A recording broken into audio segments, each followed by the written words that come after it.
Hello, everyone. Welcome back to Huskers in Enemy Territory. Today I was going to talk about the Purdue Boilermakers. The 2020 campaign was a big disappointment considering the Boilermakers started with two wins over Iowa, 24-20, and Illinois, 31-24. Then went on to lose four in a row against, Northwestern, Minnesota, Rutgers, and Nebraska, with two cancellations of Wisconsin and Indiana.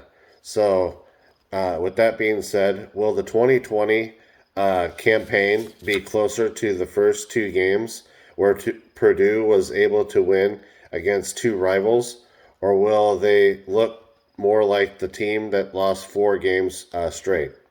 Now let's talk about some of the strengths of the team overall. Even with the loss of Rondell Moore, David Bell will have plenty of firepower in the offense.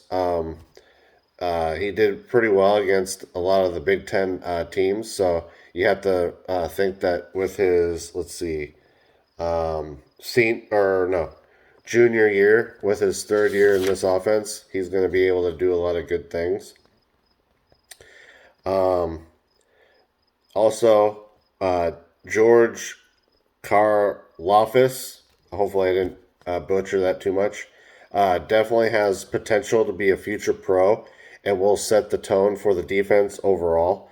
Also, with returning starter cornerback Corey Trice, he has the potential to be a second or first team in all Big Ten.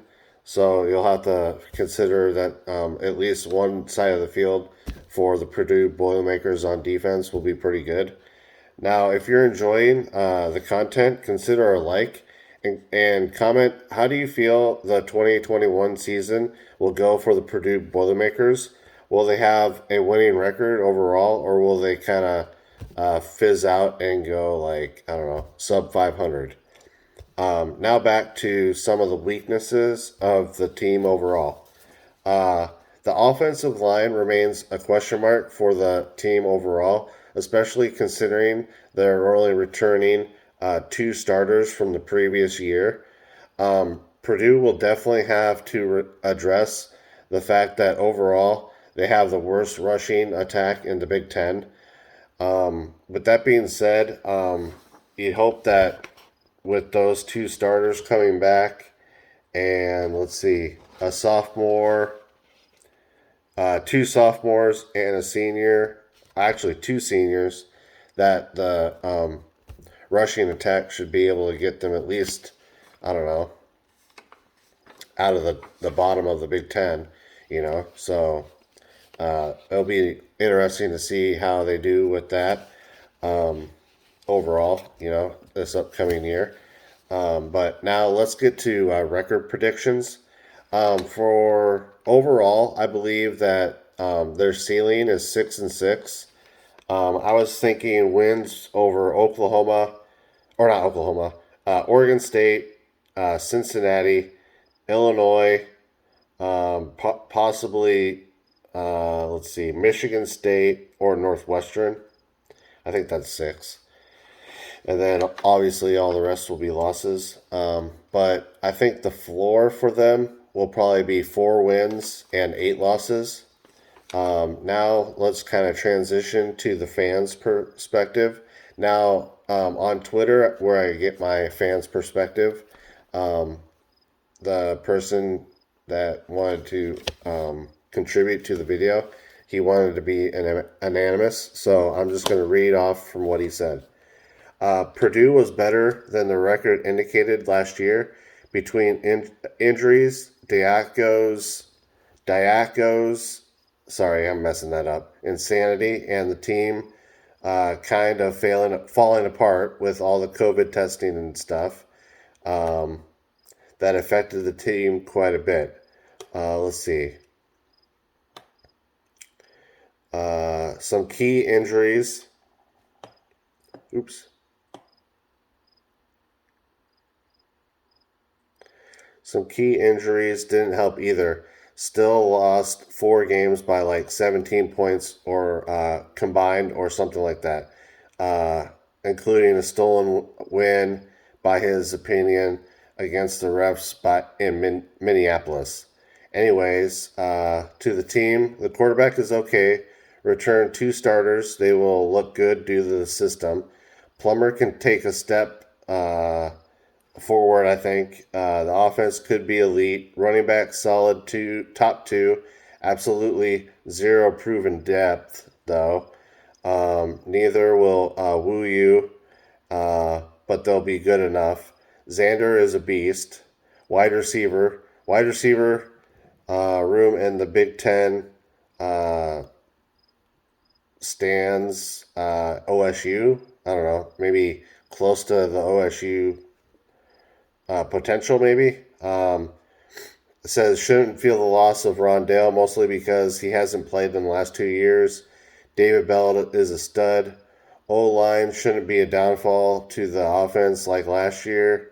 Pass pro wasn't bad last year. Run blocking was better, but really fell off into the first 2 games. Purdue lost all 3 interior starters by then. Tight end will be a solid starter, but unproven behind Payne Durham. Defensively, he talked about the George defensive end. I'm not going to try and mess up with his last name again. Unproven depth, though, overall. Linebacker, the same as the DL, but lesser high end talent. Could be good enough, but zero depth, zero. Safeties both return. Were underclassmen last year. Let's see. Cornerbacks, we have one good one, like I said. Coaching staff, major upgrade. All in all, the team lost 2 starters on offense, counting Rondell, maybe 4 on defense. Took 6 defensive transfers and 2 offensive transfers. He sees 6 to 7 wins for them, which I'm more on the 6. He thinks the ceiling for them might be 8 or 9. I'm not sure if I agree with that. But he does say the floor could be 4 and 8. But realistically, he sees them winning 6 to 7 games. I could be on board with that. Overall, I think we're in kind of the same prediction. Like I feel like I have been with a lot of the fans. I don't know if I've been too far off on my predictions to the fans' predictions on a lot of these season previews. Let me know in the comments if you believe that I am off, But overall, I feel like I've been assessing the teams pretty closely. So that, I think, bodes well for me in the upcoming year. Maybe I might do all right. I'll have to write down maybe go through and watch all my videos and see what I have for predictions, and then at the end of the year, maybe I'll do a end of the year video on how close I was or how far off I was for some of these teams. But overall, it was kind of fun doing a deep dive into the Purdue Boilermakers. You don't really, read up on some of these other teams very often. So this little series has been pretty fun. So I hope all you guys have enjoyed the content of this little football series so far. And Wednesday will probably be another Minnesota Vikings breakdown, season preview. And then I think I'll do Maryland on Friday. So look out for that. And a little bit of housekeeping. I ended up picking up my camera for the YouTube channel, and that should be in on the 28th of July. So look forward to that. And again, I appreciate everyone that watches my videos. And as always, go Big Red.